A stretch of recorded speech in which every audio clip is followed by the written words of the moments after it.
किसी ने बड़े कमाल की बात कही है कि इंसान जब गलत काम करने जाता है तो आगे देखता है, पीछे देखता है, लेफ्ट देखता है, राइट देखता है, बस ऊपर देखना भूल जाता है।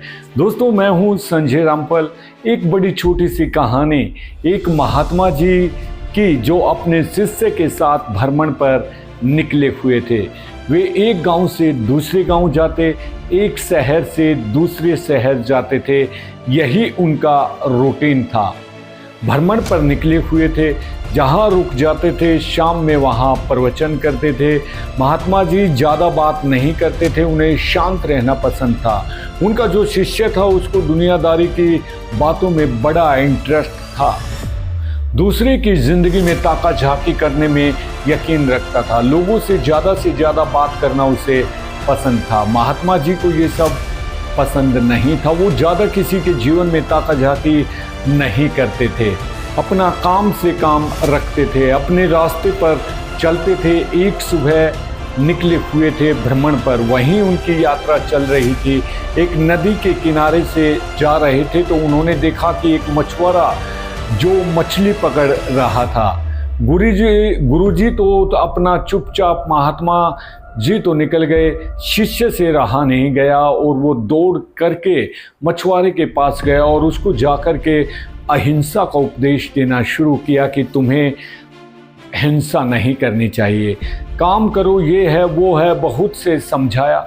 मछुआरे ने शुरू में रिएक्ट नहीं किया, शुरू में ज़्यादा बोला नहीं, लेकिन जब वो शिष्य नहीं रहा जा रहा था, ज्ञान पर ज्ञान पे ले जा रहा था, तो मछुआरा था उसको गुस्सा आ गया और दोनों के बीच में बहस होना शुरू हो गई। मछुआरे ने कहा कि मेरा काम है, मुझे अपना काम करने दो, तुम कौन होते हो बीच में बोलने वाले। ऐसे ही धीरे धीरे बहस बढ़ती गई और झगड़ा था वो लाजमी शुरू हो गया। महात्मा जी के पीछे पलटकर देखा, उन्हें उनकी आदत मालूम थी, दौड़ कर आए, शिष्य का हाथ पकड़ा, उसे खींचकर वहां से ले गए। उसको समझाने लगे कि तुम क्यों उलझते हो लोगों से। शिष्य ने कहा, देखा नहीं आपने गुरुजी, वो गलत काम कर रहा है। उसको शिक्षा दे रहा था कि हिंसा नहीं करनी चाहिए, अहिंसा का रास्ता अपनाना चाहिए। तो गुरुजी ने कहा, अरे तुम उसे क्यों शिक्षा दे रहे हो, तुम उसे क्यों उसके पीछे पड़ गए हो। तो शिष्य ने कहा कि मुझे समझाना पड़ेगा, वरना उसे कोई दंड तो दे नहीं रहा। यहाँ के महाराजा ने भी कोई प्रावधान नहीं रखा है, कैसे लोगों को दंड मिले। गुरुजी ने कहा, यहाँ कोई किसी को दंड नहीं देगा, न तो वह देगा, किसको देना है, तुम्हें दंड देने की ज़रूरत नहीं, तुम्हें ज़्यादा सोचने की ज़रूरत नहीं है। शिष्य ने कहा, उसे तो कौन दंड देगा फिर। गुरुजी ने कहा, बस समय आने पर वह अपना फैसला सुना देता है, हमें इस पचड़े में पड़ने की ज़रूरत नहीं, हमें झगड़ा करने की ज़रूरत नहीं है। शिशु चुप हो गया।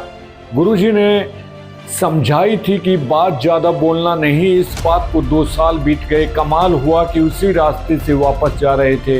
वहीं सुबह का समय था, नदी के किनारे का दृश्य बदला हुआ था।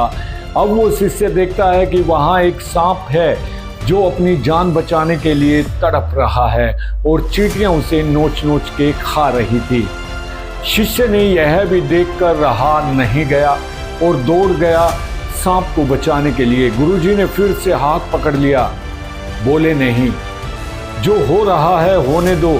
शिष्य ने कहा, गजब करते हो गुरुजी, कोई हिंसा कर रहा है, रोक रहा हूं तो मना कर रहे हो, किसी की जान बचा रहा हूं तो मना कर रहे हो। गुरुजी ने कहा, मैंने कहा था ना, वो अपना फैसला सुनाता है, उसे अपना फैसला सुनाने दो। तुम्हें याद है, आज से 2 साल पहले यहीं से हम निकले थे। यह जो सांप है, मछुआरा था, मछलियां पकड़ रहा था, वो मछलियां अब चींटियां बन चुकी हैं। मछुआरा मरने के बाद अगले जन्म में सांप बन चुका है, अपनी करनी का फल भोग रहा है। तुम उसे मत रोको, आपका कर्म जैसा होता है आपको फल भी वैसा ही मिलता है, इसलिए हमेशा अच्छा काम किया करो।